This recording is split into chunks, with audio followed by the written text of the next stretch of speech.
영국의 한 대학교 강의실. 중국인 여학생이 고개를 숙이고 있다가 얼굴이 시뻘개진 채로 강의실 밖으로 뛰쳐나가버리고 그 중국 여학생을 보며 학생들은 웅성거리고 있었는데요. 대체 그 강의실에서는 무슨 일이 벌어진 걸까요? 어떤 사연일지 오늘 사연 바로 시작하겠습니다. 안녕하세요. 저는 영국 유니버시티 칼리지 런던 대학교에 다니고 있는 엠마라고 해요. 저희 학교는 영국 런던에 위치한 세계적인 명문대학이에요. 세계 대학 순위에서 항상 상위권에 위치하고 있는 우수한 학교예요. 저희 학교는 특히 문화예술학 관련 다양한 프로그램을 제공하며 전 세계 똑똑한 학생들이 유학을 오고 전 세계 유명한 대학에서 교환 프로그램을 할 정도로 우수한 곳이에요. 그런 제가 한국에 관심을 가지게 된 계기가 있었어요. 저랑 정말 사이가 좋은 사촌 언니 이사벨라가 있었어요. 이사벨라는 성격 좋고 똑똑하고 누가 봐도 아름답다고 할 만큼 사랑스러운 미모를 가지고 있었고 인기도 많았어요. 저보다 먼저 유니버시티 칼리지 런던 의과대학을 다녔고 졸업 후 런던에서 유명한 그리이트 오몬드 스트리트 병원에서 의사 생활을 하게 되었죠. 저는 이사벨라가 제 사촌 언니라는 게 너무 자랑스러웠어요. 저뿐 아니라 가족들 모두가 이사벨라를 자랑스러워했죠.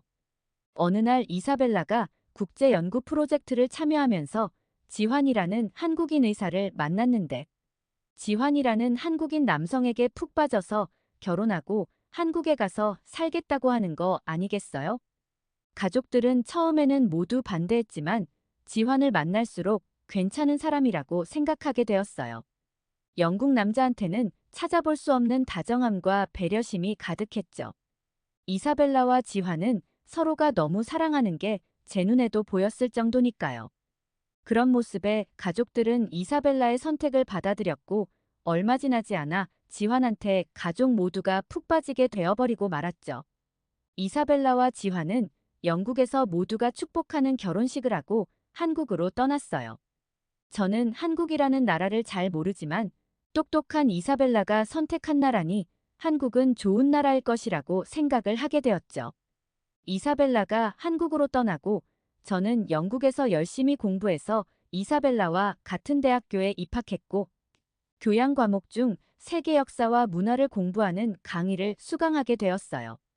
교양 강의는 여러 나라에서 온 학생들이 있었는데 그곳에서 중국인 유학생 양양을 만나게 되었어요. 양양은 얼굴색이 까만 친구가 근처에 오면 표정이 굳어지고 피하는 게 눈에 보일 정도였죠.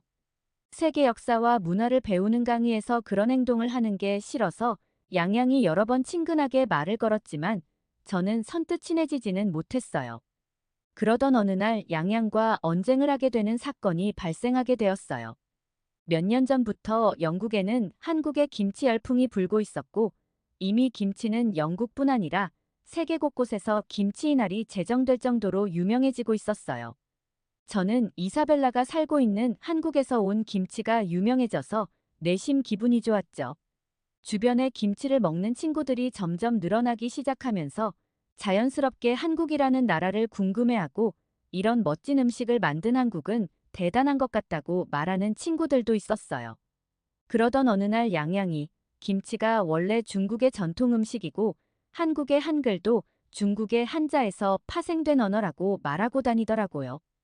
그 얘기를 들은 순간 저는 김치는 한국의 음식이라고 들었고 한글도 한국에서 만들어진 것으로 알고 있다고 말했죠. 그러자 양양은 한국이 원래 중국어를 사용하던 나라이며 역사적으로 전 세계가 다 알고 있는 사실이라고 했어요. 저는 영국인이라 한국의 역사를 몰라서 더 이상 반박할 수가 없었어요. 제가 아무 말도 하지 못하자 양양은 분노에 찬 목소리로 중국의 문화를 한국이 훔치고 있다고 강하게 주장하기 시작했죠.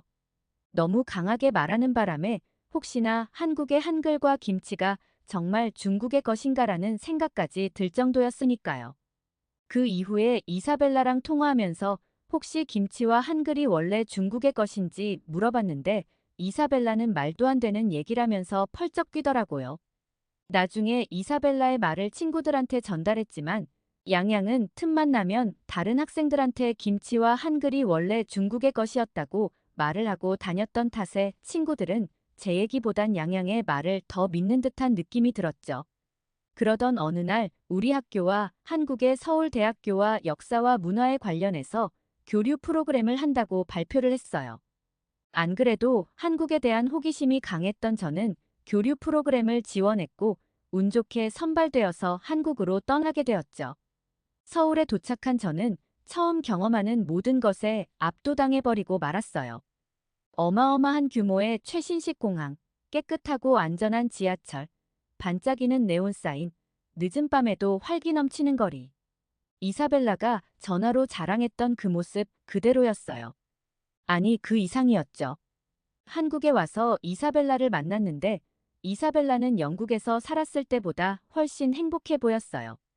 이사벨라는 한국에 오길 정말 잘했다고, 한국이 너무 멋진 나라라고 만나자마자 자랑을 했어요.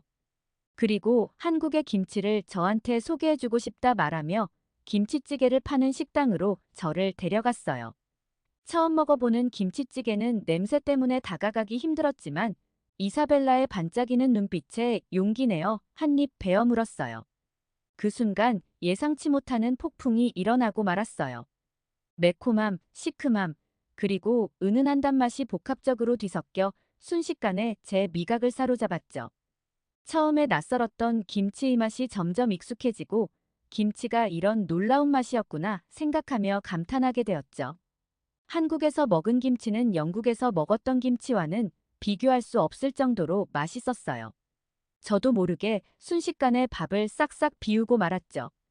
그 이후로 더욱더 김치라는 음식이 정말 중국 음식인지 궁금해졌고, 저는 김치의 역사와 문화, 그리고 건강상 이점에 대해 배우기 시작했어요.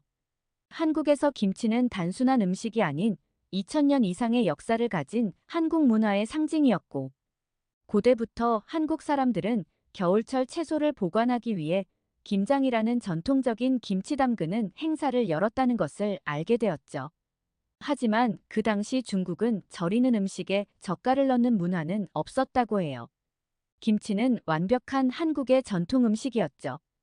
또한 김치는 건강에도 매우 유익한 음식이었어요. 김치에는 풍부한 비타민, 미네랄, 식이섬유가 함유되어 있고 특히 프로바이오틱이라는 유익한 세균이 많아서 장 건강을 개선하고 면역력을 강화하며 심지어 암 예방에도 도움이 된다는 연구 결과가 있을 정도였죠. 한국에 머무르는 동안 저는 김치의 매력에 푹 빠져서 김치를 만들어 보기도 하고 다양한 종류의 김치를 맛보며 한국 음식 문화에 대한 이해를 넓혔어요. 김치만큼이나 궁금했던 한글에 대해서도 배울 수 있었는데 한국은 오래전 중국의 영향을 받아 한자를 주로 사용했지만 한자는 한국어의 발음과 구조를 정확하게 표현하지 못하는 한계가 있었고 한국의 세종대왕이라는 분이 국민의 교육과 문화 발전을 위해 한글을 창제했다고 했죠. 세종대왕은 한글 창제를 위한 기획과 연구를 실시하면서 1443년에 한글 28자를 만들었고 1446년에 한글 사용을 권장하는 훈민정음을 반포했다고 해요. 한글이 생긴 이후 국민 전체의 교육 수준을 향상시켰고 한글은 한국의 문화와 정체성을 대표하는 중요한 상징물로 한국인이 만든 한국의 언어였죠. 중국어에서 파생된 글자가 아니었어요. 저는 그렇게 한국의 문화와 역사를 배우며 한국을 사랑하게 되었고 한국이 정말 대단한 나라라고 생각하게 되었죠. 한국에서 살고 있는 이사벨라가 부러울 정도였어요. 그렇게 교류 프로그램이 끝나고 영국으로 돌아온 저는 교양 시간에 제가 배운 것을 강단에 서서 발표를 하게 되었죠. 한국 김치와 한글의 역사를 설명하면서 한국이 중국을 모방한 것이 아니라 중국이 한국의 대단한 문화를 가로채려 하지만 역사적으로 한국의 한글과 김치는 한국인의 문화라고 말했어요. 그리고 양양을 바라보면서 전 세계적인 한류 열풍으로 한국이 부러운 것은 알겠지만 그렇다고 다른 나라의 역사와 문화를 자기 나라의 역사와 문화인 것처럼 말하는 중국과 중국인들은 반성해야 한다라고 말했죠. 그 순간 강의실의 모든 학생이 양양에게 주목을 했고 양양은 고개를 숙이고 있다가 갑자기 짐을 챙기더니 얼굴이 시뻘개진 채로 강의실 밖으로 나가버렸어요. 얼마 지나지 않아 강의실에서 있었던 사건은 순식간에 학교 전체에 퍼져나갔고 양양은 더 이상 교양 수업에 나타나지 않았어요. 나중에 알게 된 사실인데 양양은 교양 강의 때만 한국이 중국을 모방하고 다닌다고 말한 게 아니라 만나는 사람마다 한국이 중국을 모방하고 있다고 말했다 하더라고요. 제가 교류 프로그램으로 한국에 가 있는 동안 한국에서 유학 온 유학생들과 크게 싸운 적도 있었다고 들었어요. 사라진 양양은 현재는 학교를 휴학하고 중국에 돌아갔다고 하더라고요. 발표 때 조금 심했나? 생각도 들었지만 다시 돌아간다고 해도 똑같이 말했을 것 같아요. 한국이 아닌 어느 나라였어도 그 나라의 역사와 문화는 존중받아야 한다고 생각하기 때문이에요. 그렇지만 제가 한국이라는 나라에 푹 빠진 것도 사실이에요. 영국으로 돌아온 뒤 저는 한국에 대해서 더 공부하다가 한국이 얼마나 대단한 역사와 문화를 가지고 있는지 공부하는 동아리를 만들어서 운영을 하고 있어요. 한국은 정말 너무 멋진 나라예요. 한국에 대해 공부할수록 한국이 좋아져서 졸업하면 저도 이사벨라처럼 한국에 가서 살고 싶다는 생각을 하고 있어요. 생각만 해도 너무 멋질 것 같아요. 한국 사랑해요. 제 사연 들어주셔서 감사합니다. 오늘 엠마의 사연은 여기까지입니다. 사연을 보면서 한국의 역사와 문화가 얼마나 소중한지 다시 한번 생각하게 되는 시간이었는데요. 세종대왕님이 한국인들의 교육 증진을 위해 한글을 창제하셔서 한국이 이렇게 전 세계적으로 선진국이 될 수 있다고 생각이 들고 다시 한번 세종대왕님께 감사하게 되네요. 그리고 다른 나라에서 김치 이날이 제정되었다는 건 한국인인 저도 처음 알게 된 사실인데 한국의 김치가 전 세계적으로 유명해지고 있다니 기분이 정말 좋네요.